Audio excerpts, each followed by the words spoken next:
बिहार में इस साल विधानसभा का चुनाव होना है और उससे पहले सियासी सरगर्मी तेज है। दो जो प्रमुख दल हैं वो तो एक्टिवली नजर आ ही रहे हैं। इसके अतिरिक्त भी सभी दलों ने एक बड़ी तैयारी बिहार के हिसाब से कर ली है। सबके बड़े प्लान्स दिखाई पड़ते हैं। दो प्रमुख दल जिनकी हम बात कर रहे थे, एक तो जेडीयू और दूसरा आरजेडी।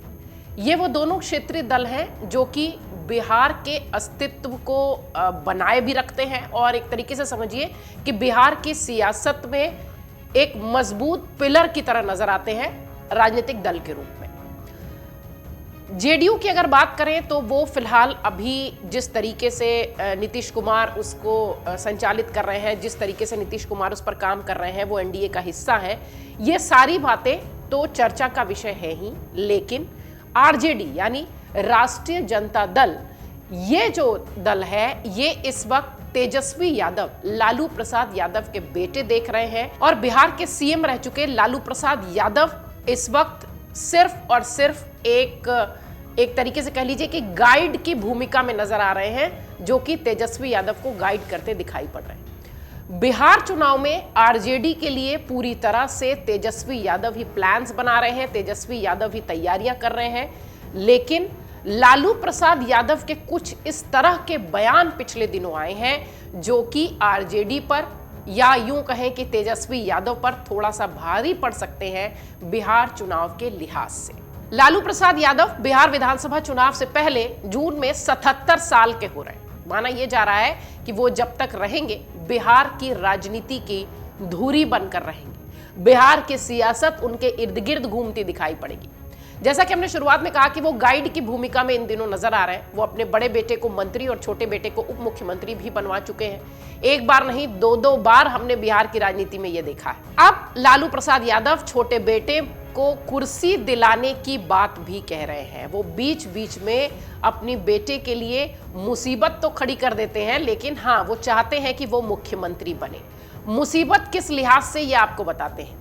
लालू प्रसाद यादव अपनी बेबाकी के लिए, अपने बोलने के अंदाज के लिए जाने जाते हैं। अब 77 साल के लालू प्रसाद यादव जिस तरीके से बेबाकी से बयानबाजी कर रहे हैं इन दिनों, माना यह जा रहा है कि हो सकता हो तेजस्वी यादव के लिए वो परेशानी का सबब बन जाए। आपको याद होगा कि 2020 के बिहार विधानसभा चुनाव के आसपास आरजेडी के पोस्टर जितने छप रहे थे उसमें से लालू प्रसाद यादव गायब थे।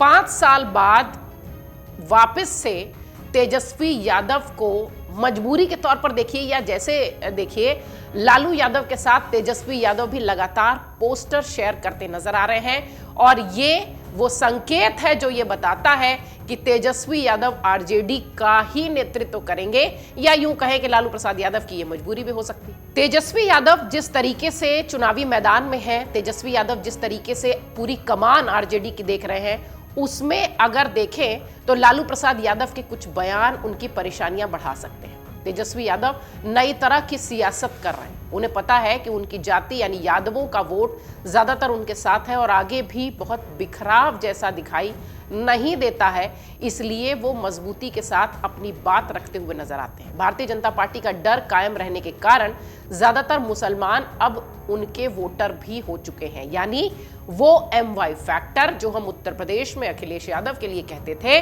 बिहार में वो बखूबी अब तैयार होता दिखाई पड़ रहा है आरजेडी के लिए, तेजस्वी यादव के लिए। लालू प्रसाद यादव के बाद एक नई सियासत, एक नई तरह की राजनीति तेजस्वी यादव करते नजर आ रहे हैं। लालू का दिया नारा भूरा बाल साफ करो, उनकी राह में रोड़ा बनता हुआ नजर आता है। जैसा कि हमने शुरुआत में कहा कि लालू प्रसाद यादव अपने बेबाक बोल के लिए जाने जाते हैं और इस बीच भूरा बाल साफ करो ये जो बात थी, इसका थोड़ा सा स्पष्ट आपको बता दें। भूमिहार, राजपूत, ब्राह्मण और लाला, भूरा बाल, इस तरीके से लालू प्रसाद यादव का ये जो बयान सामने आया, ऐसा माना जा रहा है कि तेजस्वी यादव के लिए बिहार चुनाव से पहले ये एक खतरे की घंटी है। ये जो बयान है ये उनकी मुश्किलें बढ़ा सकता है। सुशील मोदी, या यूं कहें कि दिवंगत सुशील मोदी, जब तक वो जीवित थे तब तक राजनीतिक रूप से एक्टिव रहते हुए वोटर्स को वो लालू प्रसाद यादव का ये वाला नारा याद दिलाते थे। चुनाव आ रहा है तो लालू के पुराने नारों पर बीजेपी जेडीयू काम कर रही है।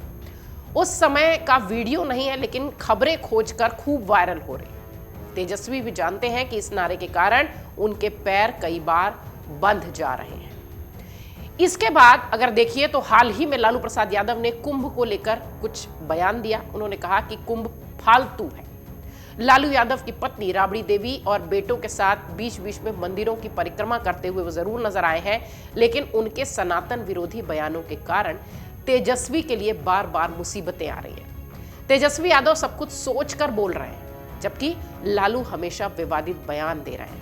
अभी दिल्ली रेलवे स्टेशन पर भगदड़ जो हुई, उससे पहले प्रयागराज में ऐसी घटना हुई जिसको लेकर लालू प्रसाद यादव ने प्रतिक्रिया दी और उन्होंने कहा कि फालतू है कुंभ। अरे सब कुंभ का क्या कोई मतलब है, फालतू है कुंभ। इस पर भी सियासी बवाल मचा और लाजमी है। इस बार बिहार में चुनाव है। इस साल के अंत में चुनावी साल में सत्ताधारी बीजेपी के साथ मुख्यमंत्री नीतीश कुमार जनता दल यूनाइटेड एक तरीके से कह लीजिए तो लालू को घेरते हुए नजर आए इस बयान पर। इससे पहले लालू प्रसाद यादव ने मुख्यमंत्री की यात्रा शुरू होने के पहले आंख सेकने जा रहे हैं बोलकर भी महिलाओं के बीच इतना हंगामा खड़ा कर दिया था कि उसे ठंडा करने के लिए तेजस्वी के घोषणा पत्र से पहले ही माई बहन मान योजना का पटापेश करना पड़ा था। अब आप देखिए लालू के कुछ ऐसे बयान हैं जिसे कि अब चुनावी मौसम में बीजेपी और जेडीयू उठाकर चुनावी मुद्दा बनाएंगी। फटाफट जरा आपको बता दें, अयोध्या श्री राम मंदिर की रथ यात्रा रोकने के लिए चर्चित रहे लालू ने पिछले साल प्राण प्रतिष्ठा से पहले कहा था कि बाबरी विध्वंस के लिए अडवाणी मोदी सब जिम्मेदार है। एक साल के अंदर अयोध्या का श्री राम मंदिर सनातन आस्था का प्रतीक हो गया। राम मंदिर के खिलाफ बोलना रथ रोकने से ज्यादा बड़ा ध्रुवीकरण करा सकता है इस बार के चुनाव में। आपको याद होगा कि पिछले साल मई में लालू प्रसाद यादव ने धर्म के आधार पर आरक्षण का समर्थन करते हुए कहा था कि मुसलमानों को भी आरक्षण मिलना चाहिए। धर्म के आधार पर आरक्षण देने की बात करके लालू के ऊपर तुष्टीकरण के आरोप तो लग ही रहे थे। हालांकि बाद में उन्होंने इससे पैर तो खींच लिए, लेकिन ये पिछले साल की बात थी। इस साल फिर से इस पूरे मामले को जेडीयू और आरजेडी के बीच का बड़ा मुद्दा बताया जा रहा है। पिछले साल दिसंबर में लालू प्रसाद यादव ने नीतीश कुमार की यात्रा में महिला संवाद पर एक बात कही थी, वो तो आंखें सेकने के लिए जा रहे हैं। अब आप समझिए कि महिलाओं ने राज्य स्तर पर इस पर जमकर हंगामा किया। बीजेपी जेडीयू ने इसे पहले तत्काल मुद्दा बनाया। माई बहन मान योजना को लेकर तेजस्वी घाव भरने की कोशिश करते रहे, लेकिन एक बार फिर वो मुद्दा इस बार चुनाव में उठेगा। इस साल भी जनवरी तक लालू प्रसाद तेजस्वी से उलट मुख्यमंत्री नीतीश कुमार के लिए कह रहे थे कि अभी भी चुनाव में समय है, वो वापस आने पर स्वागत है। तेजस्वी जनता के बीच नीतीश कुमार को थके हुए बताकर उनमें उम्मीद नहीं जता रहे। ऐसे में बताया गया कि आरजेडी के भीतर ही दो फाड़ है। बीजेपी जेडीयू लगातार ये मुद्दा उठा रही है कि बाप बेटे में बन नहीं रही है। 81.99% लगभग 82% आबादी हिंदुओं की है और इसका ध्रुवीकरण रोकना तेजस्वी के लिए चुनौती है। बिहार में जातीय जनगणना की रिपोर्ट आने के बाद आरक्षण का दायरा बदल गया है। हालांकि सुप्रीम कोर्ट में मामला होने के कारण सब कुछ अभी रुका हुआ है, अटका हुआ है। उस रिपोर्ट का इस बार विधानसभा चुनाव के दौरान सभी राजनीतिक दल उपयोग करेंगे। उसी रिपोर्ट के हिसाब से जाति आधार पर कमोबेश सीटें बटेंगी। उसी रिपोर्ट के आधार पर यह साफ होगा कि किस जाति के कितने लोग हैं और किसे कितना टिकट देना है। अब सवाल ये उठ रहा है कि तेजस्वी अपनी जाति के साथ नजर आएंगे या फिर जिस तरीके से पिछले कई समय से लगातार बिहार की राजनीति दिखाई पड़ रही है वैसे वो नजर आएंगे।